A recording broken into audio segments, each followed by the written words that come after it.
So this name, Jehovah Tsidkenu, right? So we've looked at what we've looked at Jehovah, the two names of Jehovah, Sabaoth, and now we're looking at Jehovah Tsidkenu, the Lord our righteousness. This name, the Lord our righteousness, is used 2 times, both of them found in the book of Jeremiah. And we see it, the first appearance is Jeremiah 23, verse 6. But I want us to read verses 5 and 6, and you can read along with me. First appeared right here. Behold, the days are coming, says the Lord, that I will raise to David a branch of righteousness. See that? A king shall reign and prosper and execute judgment, Jehovah Sabaoth, and righteousness, Jehovah Tsidkenu, in the earth. In his days, Judah will be saved and Israel will dwell safely. Now, this is his name by which he will be called, branch of righteousness, which is what? Jehovah Tsidkenu. That's the name that he will be called. And then the next time it's again used in Jeremiah. But this time in chapter 33, verse 16, he says what? In those days shall Judah be saved, and Jerusalem shall dwell safely.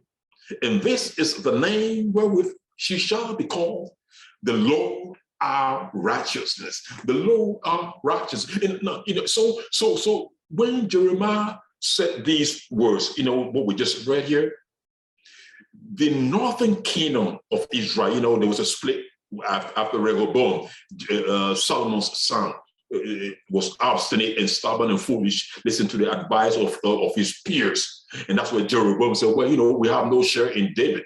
And then Israel was split into 2, the northern kingdom, 10 kingdoms, and then Judah in the south, 2 kingdoms, right? So when Jeremiah wrote these words that we just read, the northern kingdom, Israel, had already been captured by Assyria.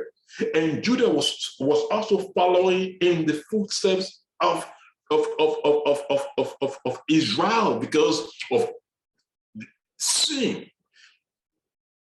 Because of sin. And that's when Jeremiah wrote this. And Jeremiah, in writing this, Jeremiah was prophesying, or he predicted the coming of a king, Jesus. That's what Jeremiah is referring to right here in Jeremiah 23, verse 6. That I will raise to David a branch of righteousness, a king shall reign. So look at it. The prophecy concerning Jesus Christ way back then, the branch of righteousness. So that's what was happening. See, he prophesied Jesus, who will be called the Lord our righteousness. And Jesus Christ is really our righteousness. What does the Bible say? Romans 3, verse 10, it says what? There's none righteous, no, not one. And we've all sinned. We've all sinned. We've all sinned.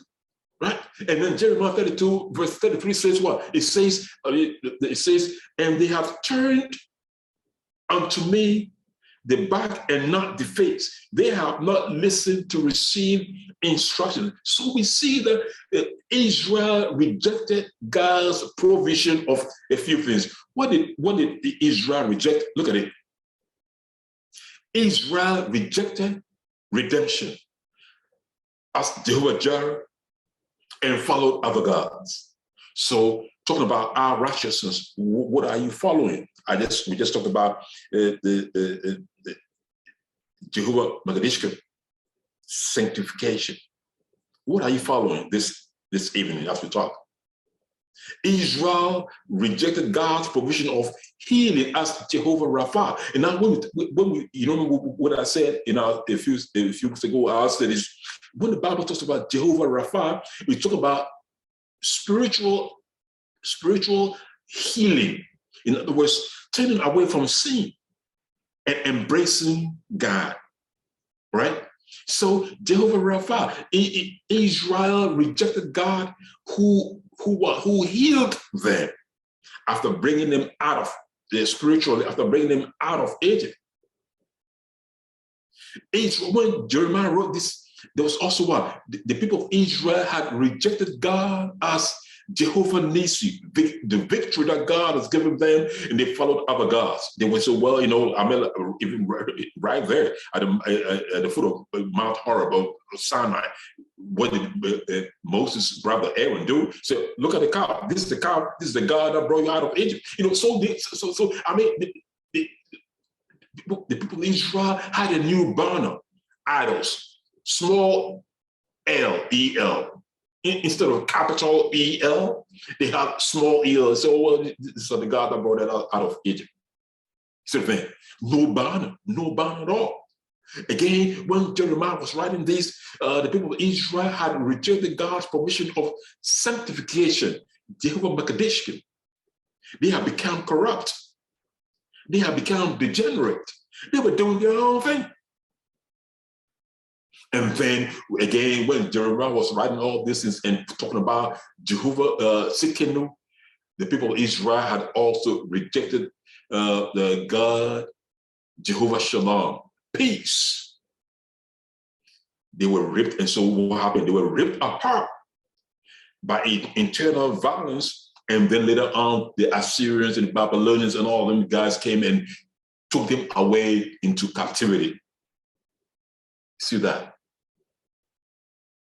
Jehovah Tsidkenu, the Lord, our righteousness. So the question you ask yourself is, are you rejecting Jehovah Jireh?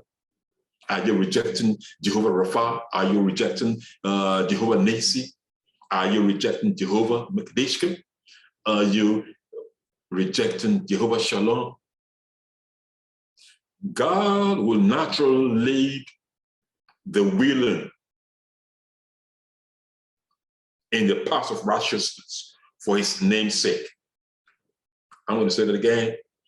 God will lead the willing believer in the path of righteousness for his name's sake, because his name is holy, sanctified, Tsidkenu, set apart. So please, for you and for me tonight, as we examine ourselves, we get to understand who God really is. Let us challenge ourselves and ask ourselves to the extent possible, are we walking? Are we thirsting for righteousness?